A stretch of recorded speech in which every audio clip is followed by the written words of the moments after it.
एक सियासी जमात के तौर पे असरे हाज़र और इस वक्त जो नज़रिया जो पॉलिसी रखती है उसके मतलब पार्टी की चीफ ऑर्गेनाइज़र, सीनियर नायब सदर और पार्टी की कायद मरियम नवाज साहबा आपसे तफसीलन बात करेंगी। मैं सिर्फ एक बात इस मुअज़्ज़ज़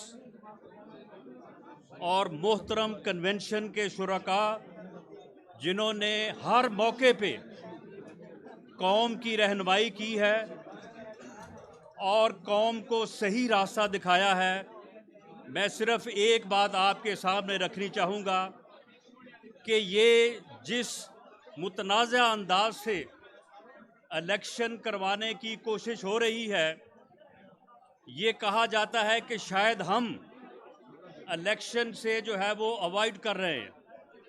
हमने हमेशा इलेक्शन लड़े हैं और हमेशा इलेक्शन जीत कर ही और वोट की ताकत से बरसे इक़्तिदार आ रहे हैं। हम कभी सिलेक्ट नहीं हुए, हम इलेक्शन से घबराने वाले लोग नहीं हैं। लेकिन मामला ये है कि ये इलेक्शन जिसके ऊपर न सिर्फ सियासी जमातों के दरमियान इत्तफाक नहीं है, सुप्रीम कोर्ट के जजेस के दरमियान भी इत्तफाक नहीं है, जिसमें 3 जजेस जो हैं वो ये बात कर रहे हैं कि जी इलेक्शन जो है वो 14 मई को होना चाहिए और साथ वो शेड्यूल भी जारी कर रहे हैं। इस पे ऊपर इलेक्शन कमीशन को इत्तफाक नहीं है, इसके ऊपर दफाई अदारों को इत्तफाक नहीं है, इसके ऊपर इंटरनल सिक्योरिटी के अदारों को इत्तफाक नहीं है और इसके बावजूद कि 4 जज जो हैं वो इसके ख़िलाफ़ और 3 जज जो हैं वो इसके हक़ में फ़ैसला दे रहे हैं। इस किस्म का मुतनाज़ा इलेक्शन, ये हमारी राय है, इस किस्म का मुतनाज़ा इलेक्शन जो है मुल्क को अफरा तफरी और अनारकी की तरफ ले जाएगा। इससे पहले 2 इलेक्शन, 1971 का इलेक्शन जिसने इस मुल्क को 2 लफ्ज़ किया और 1977 का इलेक्शन जिसने इस मुल्क में कलाशनकोव का कल्चर लेके आया, जो इस मुल्क को वो मुजाहिदीन पहले और आज के दहशतगर्द वो कल्चर लेके आया। उन 2 इलेक्शंस ने जो कि मुतनाज़ा रहे रिज़ल्ट के हिसाब से भी और अपने मुनक्कद होने के हिसाब से भी, एक ने मुल्क को 2 लफ्ज़ किया और दूसरे ने मुल्क को जो है वो ऐसी सिमत जो है वो डाल दिया कि आज तक जो है वो हम उस दहशतगर्दी से जो है वो निजात हासिल नहीं कर सके।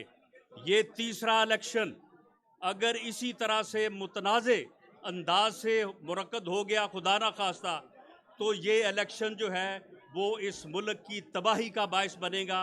हम उस तबाही के रास्ते में रुकावट है, हम उस तबाही को चाहते हैं कि उसको अवॉइड किया जाए। इसके अलावा कोई इलेक्शन से और वोट की ताकत से जो है वो पीछे नहीं हटने वाला।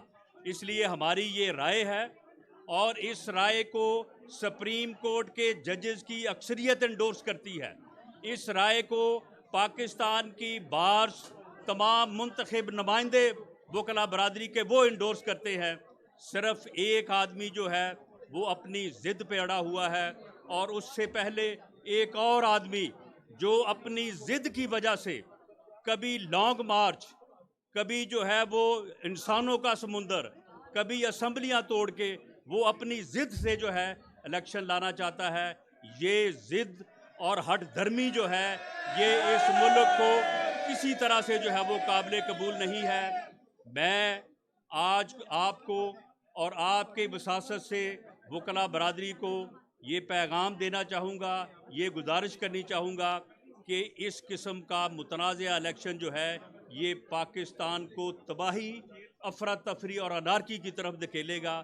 हमें इसमें आगे खड़े होना चाहिए और ये इलेक्शन हों, ये इलेक्शन होंगे, ये इलेक्शन ज़रूर होंगे, लेकिन अपने वक्त पे होने चाहिए। और दूसरा ये है कि ये तमाम स्टेक होल्डर्स की जो है वो मर्जी से और कंसेंसस से होना चाहिए। पाकिस्तान जिंदाबाद, वकला बरादरी पाइंदाबाद।